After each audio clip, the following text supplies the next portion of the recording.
All right, we're on to the shocks. This is something that's really crucial for traction and going through the bumps. And so we're going to try and give you the right formula to make for your track or out bashing. What we have is a disassembled shock. It's only one, of course, so we're just got it kind of laid out, cap, bleeder screw, and all the other pieces to the puzzle.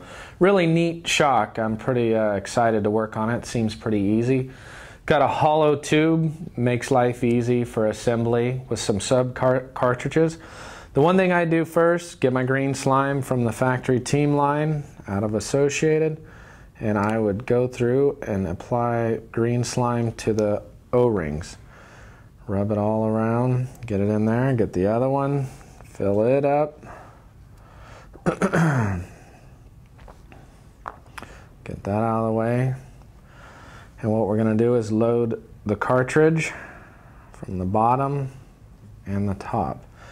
And this does have a bottom and a top. There's a square edge on the bottom and a beveled edge on the top. So that's what's going to go into the cartridge. You're going to slide that into there. And then the cap for the bottom, just lightly screw it on. Don't want to tighten it all the way, not yet. Then we're going to run the shock shaft through here. We're going to take our Lucas oil, Team Associated shock oil. This just kind of helps the threads pass through the cartridge. I'm going to go onto here nice and lightly. Going to take the excess green slime at the end. Don't want to contaminate the shock oil. And then we've got that. Should be a nice smooth action. Feels like magic. Then what we're going to do is we're going to pull the shock body, insert the bottom. We have our cool tools. See if I can get this right. This goes on here.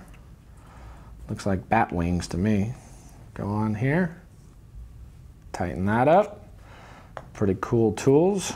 Right tool for the right job. Got a boot. Want to get the boot on there. Bump spacer.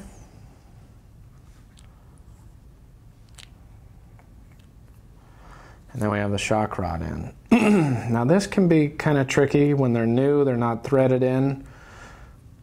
But this one has been threaded. One thing you can do is when you have the shock shaft, you can use your Makita with the drill chuck, tighten up the top of the shock shaft and kind of just pre-tap the rod into the plastic. Kind of a trick little piece. Take your pliers, you can see the pliers have teeth, then a smooth spot, and then a dike portion of it, cutters. What I do is I always use the smooth part. Go in here, clamp down on that tight. You don't want the shock shaft spinning, it'll mess it up. Go in, tighten this till it bottoms out. I want to go all the way in. Bottoms out. We're looking good. We're ready to put in our shock oil. Go ahead and fill this up. And with this, you only want to go about 3/4 of the way. Now what's going to happen is you have the fluid in there. You're going to run the piston up slowly. And then a trick that I do is I rotate the piston as I come down. And then there's air bubbles in there.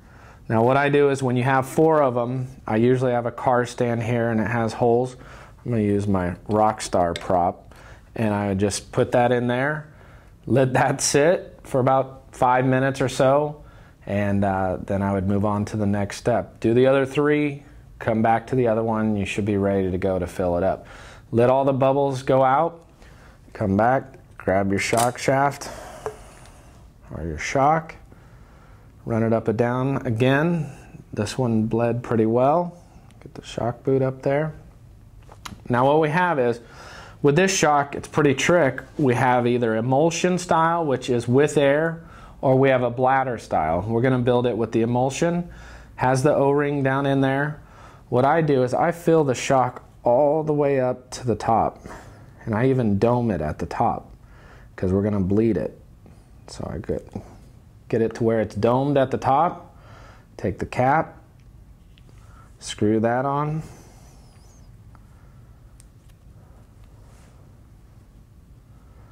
And this just has to be hand tight. And you can see the oil is already coming out. So we're going to take our towel, wipe that off, and then as the cap's off or the screw's out, slowly run this up. You can see all the oil coming out. Get all that out. Move our towel over to here. Take our bleeder cap screw. Thread that in a little bit. Now, I would definitely go slow. Now what we're going to do, we've put that in. We're going to work it up and down. Make sure everything's working. Pump it a few times, let it sit, and then pull the screw back out.